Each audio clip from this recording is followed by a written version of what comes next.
Hi friends, welcome back to my channel. ಇವತ್ತು ನಾನು ಜೋಳದ ದೋಸೆ ಮಾಡ್ಕೊಳಕತ್ತೀನಿ. ಜೋಳದ ಆರೋಗ್ಯಕರ ಗುಣಗಳಂತೂ ಎಲ್ಲರಿಗೂ ಗೊತ್ತಿದ್ದ ಇರ್ತಾವು. ನಾರಿನ ಔಷಧಿಯಿಂದ ಕೂಡಿರ್ತೈತಿ ಮತ್ತು ದೇಹದೊಳಗೆ ಸಕ್ಕರೆ ಪ್ರಮಾಣನೂ ಕಡಿಮೆ ಮಾಡ್ತೈತಿ.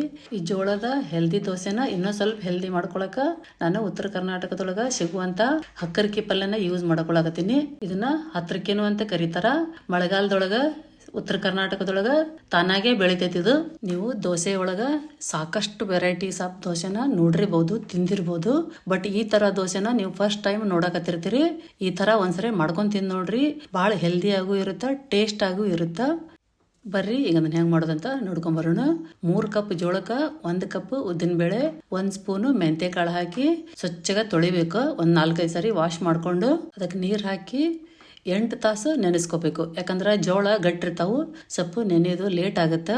ಅದಕ್ಕೆ 8 ತಾಸು ನೆನೆಸ್ಕೊಂಡು ನಾವು ಆಮೇಲೆ ರುಬ್ಕೋಬೇಕಾಗತ್ತೆ. ಟೈಮಿಂಗ್ ಹೇಳ್ಬೇಕಂದ್ರೆ ನೀವು 12ಕ್ಕೆ ನೆನೆಸ್ಕೊಂಡ್ರೆ ಅಂದ್ರೆ ಮಧ್ಯಾಹ್ನ, ಸಾಯಂಕಾಲ 7 ಗಂಟೆಗೆ ಇದನ್ನ ರುಬ್ಕೋಬೇಕಾಗತ್ತೆ. ಸಾಯಂಕಾಲ ಈ ಜೋಳನ ಮಿಕ್ಸರ್ಗೆ ಹಾಕೋಕ್ಕಿಂತ 5 ನಿಮಿಷ ಮೊದಲ ಅರ್ಧ ಕಪ್ ಅಷ್ಟು ಅವಲಕ್ಕಿನ ತೊಳೆದು ಹಾಕೋಬೇಕು. ಈಗ ನೋಡ್ರಿ ಹಾಕಿ ಇವು ಅವಲಕ್ಕಿನೂ ನೆನೆದಾವು. ನಾವು ಅಳತಿ ಏನೈತಿ ಯಾವ್ದರ 1 ಕಪ್ ಅಳತಿ ಮಾಡ್ಕೊಂಡು ಇವೆಲ್ಲ ಐಟಮ್ನು ತಗೋಬೇಕಾಕೈತಿ. ಈಗ ಇವು ನೆನೆದಾವು. ಇದನ್ನ ಮಿಕ್ಸರ್ ಜಾರಿಗೆ ಹಾಕಿ ರುಬ್ಕೋಬೇಕು. ನೋಡ್ರಿ ನಾನು ಮಿಕ್ಸರ್ ಜಾರಿಗೆ ಹಾಕಿ ರುಬ್ಕೊಳಕತ್ತೀನಿ. ಇದೇನು ನೈಸಾಗಿ ಪೇಸ್ಟ್ ಆಗಂಗಿಲ್ಲ. ಅಕ್ಕಿ ಏನ್ ರುಬ್ಕೊಂತೀವಲ್ಲ ಹಂಗ ಸ್ವಲ್ಪ ನುಚ್ಚ ಇರ್ತೈತಿ, ನಡಿತೈತಿ. ದೋಸೆ ಚಲೋನ ಬರ್ತಾವು. ನೋಡ್ರಿ ಈಗ ನಾನು ಎಲ್ಲ ಜೋಳನ ರುಬ್ಕೊಂಡು ಹಾಕೊಳಕತ್ತೀನಿ. ಇದನ್ನ ಒಂದು 5 ನಿಮಿಷ ಏನ್ ಮಾಡಬೇಕು, ಕೈಲೇನ ಕಲಿಸ್ಕೋಬೇಕು. ಕೈಲೇನ ಕಲಿಸ್ಕೊಂಡ್ರೆ ಏನಾಕತಿ, ಫರ್ಮೆಂಟೇಶನ್ ಚಲೋ ಆಗುತ್ತಾ. ಈಗ ನೀವು ನೋಡಕತ್ತಾರಲ್ಲ, ಹಿಟ್ಟು ಈ ಕನ್ಸಿಸ್ಟೆನ್ಸಿ ಇರಬೇಕು. ಈಗ ಇದನ್ನ ನಾನು ಫರ್ಮೆಂಟೇಶನ್ ಮಾಡಕ ಒಂದು ಐಡಿಯಾ ಹೇಳ್ತೀನಿ ನಿಮ್ಗೆ. ಯಾಕಂದ್ರೆ ಮಳೆಗಾಲಕ್ಕ ಚಳಿಗಾಲಕ್ಕ ಹಿಟ್ಟು ಉಬ್ಬಿ ಫರ್ಮೆಂಟೇಶನ್ ಆಗಂಗಿಲ್ಲ. ಹಿಟ್ಟು ಉಬ್ಬಿದ್ರನ್ನ ದೋಸೆ ಆಗ್ಲಿ, ಪಡ್ಡಾಗ್ಲಿ, ಇಡ್ಲಿ ಆಗ್ಲಿ ಭಾಳ ಚಲೋ ಮತ್ತು ಮೆತ್ತಗ ಬರ್ತಾವು. ಒಂದು ದೊಡ್ಡದು ಪ್ಲಾಸ್ಟಿಕ್ ಹಾಳಿ ತಗೊಂಡು ಅದಕ್ಕೆ ಫುಲ್ ಕವರ್ ಮಾಡಿ ಗಾಳಿ ಆಡ್ಲಾರ್ದ ಜಗದಾಗ ಇಟ್ಕೊಂಡ್ರಂದ್ರ ಫರ್ಮೆಂಟೇಶನ್ ಚಲೋ ಆಗುತ್ತೆ. ಓವರ್ ನೈಟ್ ಇಟ್ಕೋಬೇಕು. ಈಗ ಇದಕ್ಕೆ ಹಾಕೋದು ಸೊಪ್ಪು ತೋರಿಸ್ತೀನಿ ನೋಡ್ರಿ ನಾನು. ಇದು ನಮ್ಮ ಉತ್ತರ ಕರ್ನಾಟಕದೊಳಗೆ ಸಿಗುತ್ತೆ ಹಕ್ಕರಿಕಿ. ಇದನ್ನ ಸ್ವಚ್ಛಗ ತೊಳೆದು ಸಣ್ಣಗೆ ಕಟ್ ಮಾಡ್ಕೋಬೇಕು. ಈಗ ನೋಡ್ರಿ ಮುಂಜಾನೆ ನಾನು ನಿಮಗೆ ತೋರಿಸ್ತೀನಿ ದೋಸೆ ಹಿಟ್ಟು ಎಷ್ಟು ಚಂದ ಫರ್ಮೆಂಟ್ ಆಗೈತೆ ಅಂತ. ಅರ್ಧ ಬೋಗಾಣಿ ಇದ್ದಿದ್ದು ಪೂರ ಬೋಗಾಣಿ ಉಬ್ಬಿ ಬಂದೈತಿ.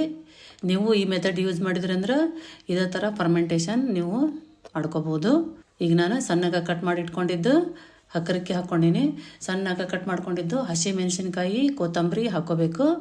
ಅದಕ್ಕೊಂದು ಸ್ಪೂನು ಜೀರಿಗೆ ಹಾಕೊಂಡು ರುಚಿಗೆ ತಕ್ಕಷ್ಟು ಉಪ್ಪು ಹಾಕೊಂಡು ಚಂದಾಗ ಮಿಕ್ಸ್ ಮಾಡ್ಕೊಂಡು ದೋಸೆ ಮಾಡ್ಕೋಬೇಕು. ನೀವು ಬೇಕಾದ್ರೆ ಸಣ್ಣಗೆ ಉಳ್ಳಾಗಡ್ಡಿನೂ ಕಟ್ ಮಾಡಿ ಹಾಕೋಬಹುದು. ಭಾಳ ಚಲೋ ಆಕತಿ.